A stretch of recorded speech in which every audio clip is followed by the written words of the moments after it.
بسم الله الرحمن الرحيم حسبي الله وكفى سمع الله لمن دعا ليس وراء الله مرمى اللهم وفقنا للهدى واعصمنا من أسباب الجهل وسلمنا من آفات النفوس واجعلنا ممن أقبلت عليهم فأعرضوا أمن سواك وخذ بأيدينا إليك وارحم تضرعنا بين يديك إلهنا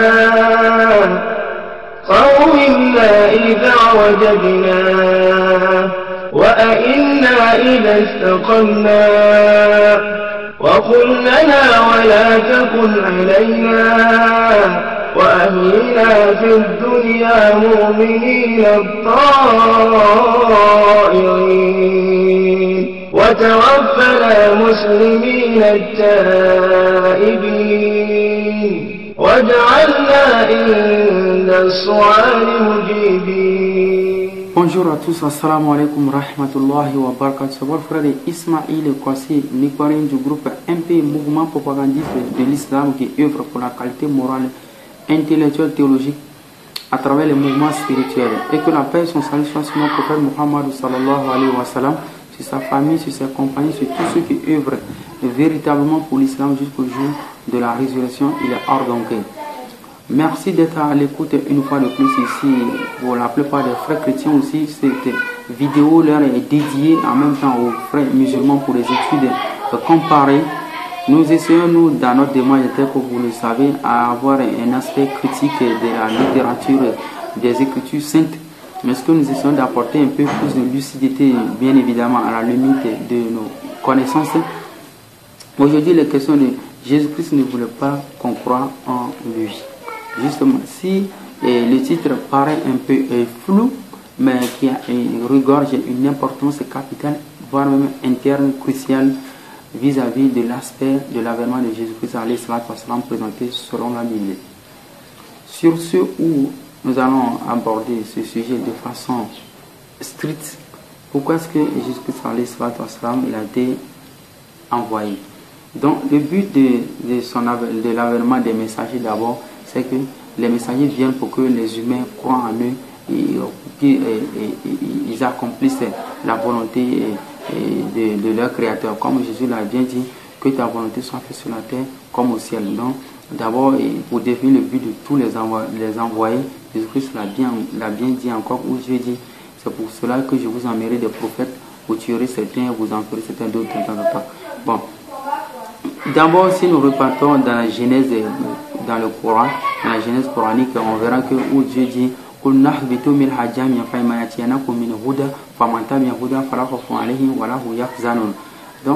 vous allez comprendre à partir de là où Dieu dit, après l'expulsion d'Adam et puis Satan, il a dit à Adam qu'il lui enverrait des messagers et ceux qui croiront à ces messagers qui les suivront, ils seront les heureux gagnants.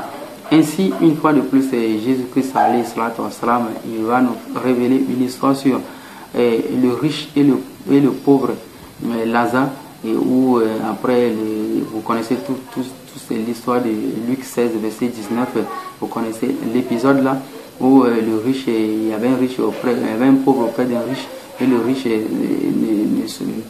s'en foutait en quelque sorte du pauvre. Et du coup, ils se sont retrouvés dans l'au-delà. Et puis, le pauvre s'était retrouvé dans le sein d'Abraham. Et puis, le riche s'était retrouvé dans un endroit vraiment, un endroit pénitentiel, je peux le dire, un endroit vraiment malheureux. Du coup, le juge avait demandé qu'il a des frères comme ça et d'envoyer un des morts à ses frères pour qu'il puisse leur prêcher la parole divine de ce moment terrible. Et du coup, Abraham a dit aux riches qu'ils ont Moïse et puis les prophètes. Donc, pourquoi nous avions amené cet épisode pour nous rafraîchir la tête, c'est que Abraham aussi reconnaît que pour être sauvé, c'est par un prophète, et pour être sauvé, c'est suivre la parole du prophète et qui est également sur la même onde que la volonté divine.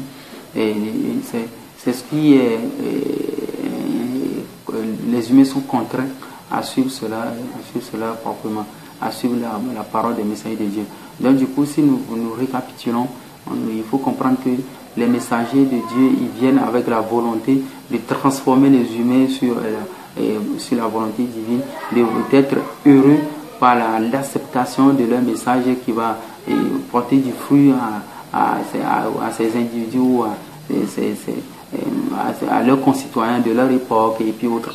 Donc le but de l'envoi des messagers de Dieu, c'est ce que nous avions décrit un peu de la sorte. Et on a eu pour la suite de notre deuxième exposé, vous allez trouver dans la sourate 10 verset 98 où Allah subhanahu wa ta'ala parle de Yunus. Dans la sourate intitulée Yunus, que les chrétiens ils appellent Jonas. Jonas, si vous trouvez dans la Bible, vous trouverez la mention, et c'est comme ça, il était à Ninive et Dieu l'a désigné comme prophète, messager, prophète. Bon, il a désigné comme prophète.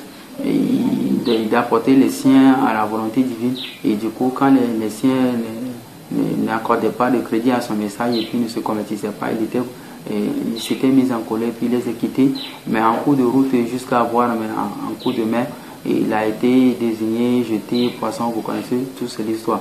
Donc Jésus-Christ en fait mention de cette histoire, à savoir que le peuple de Jonas va se lever contre cette population de Jérusalem, parce qu'elle a écouté la prédication de Jonas et puis elle s'était repentie à sa prédication. Donc Jésus-Christ prenait du plaisir à la repentance de cette peuplade de Jonasias, ou je sais pas comment on peut le dire, cette peuplade de Jonas, de Yunus ici dans le noble Coran, et d'ailleurs repris ici dans la sourate 10 verset 98 par Allah subhanahu wa ta'ala, dans sa joie de cette peuplade qui s'était repentie ou s'était conformée à sa volonté. Et si seulement il y avait, à part le peuple de Yunus et Jonas, une cité qui est crue et à qui sa croyance eut ensuite profité, lorsqu'il eut cru, nous leur enlevons le châtiment d'ignominie dans la vie présente et leur donnons jouissance pour un certain temps. Donc ici, Allah subhanahu wa ta'ala, il rappelle par plaisir que sa volonté vraiment a été accomplie dans le peuple de Jonas, qui est d'ailleurs une fierté ici par Allah subhanahu wa ta'ala, reprise par Jésus-Christ alayhi salatu wa salam dans le Nouveau Testament. Donc du coup, la joie, comme on peut le trouver encore dans Luc, où il est dit qu'il y a plus de joie dans le ciel quand un seul homme se repent sur l'histoire de 99 brebis, oui, dans Luc. Donc vous allez remarquer cette histoire qu'il y a plus de joie dans le ciel quand un seul pécheur se repent. Bon, pourquoi nous vous avions amené là-bas, c'est-à-dire, vous voyez, à certaines façons, nous portons nos critiques sur plusieurs aspects, tantôt sur les Écritures, tantôt sur l'aspect des normes moraux. Bon, l'avènement de Jésus-Christ maintenant est dû à quoi? C'est sur ce que nous allons nous pencher pour voir si l'avènement de Jésus-Christ est dû à quoi précédemment les autres prophètes. Que voulait Jésus-Christ à son avènement? Voulait-il que les gens se répandent ou voulait-il que les gens ne se répandent pas? C'est la question. C'est-à-dire, Jésus-Christ à son avènement, il voulait que les gens se répandent ou ne voulait pas que les gens se répandent. C'est-à-dire, si les gens se répandaient, les gens tous croiront en lui. Mais s'il ne voulait pas que les gens ne se répandent, personne ne croira en lui. Mais pourquoi va-t-il prêcher alors? Bon, si nous réfléchissons un peu plus tard et sur ce que nous avons énoncé maintenant comme un sujet en réflexion, ces deux formes, ces deux aspects-là, Jésus-Christ s'était réjoui pour le peuple de Jonas. Dieu se réjouit pour le peuple de Jonas ici dans le Sourate 10 verset 98. D'ailleurs, Dieu dit c'est le but de l'envoi des messagers de Dieu et que la population se conforme à la volonté divine. Bon, Jésus-Christ maintenant, quand il vient maintenant à Jérusalem, en Israël, voulait-il que les gens se repentent se convertissent à Dieu, mais ne voulaient pas. Puisque ces deux aspects, si l'on aborde le premier aspect, il voulait que les gens se repentent, c'est que sa mission ne sera pas accomplie. C'est-à-dire si les gens se repentent, il n'y aura pas de mécréants qui vont prendre la charge d'idée machiavélique de les tuer, qui sera maintenant le salut des chrétiens aujourd'hui, de l'humanité. Non. Deuxième aspect, il ne voulait pas que les gens se repentent pour qu'il y ait plus de mécréants et les mécréants vont entreprendre de le tuer pour que sa mort, à travers sa mort, l'expiation de nos péchés. J'ai oublié.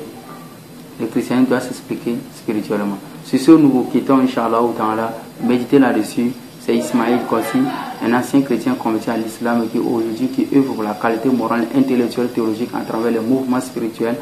Donc, sur ce numéro, ayez plus de méditation, Inch'Allah, pour avoir des conclusions. Si ça vous épate, convertissez-vous à l'islam et il ne serait-ce que de faire son doigt comme ça. Ashhadu an la ilaha illallah wahdahu la sharika lah, ashhadu anna Muhammadan abduhu wa rasul.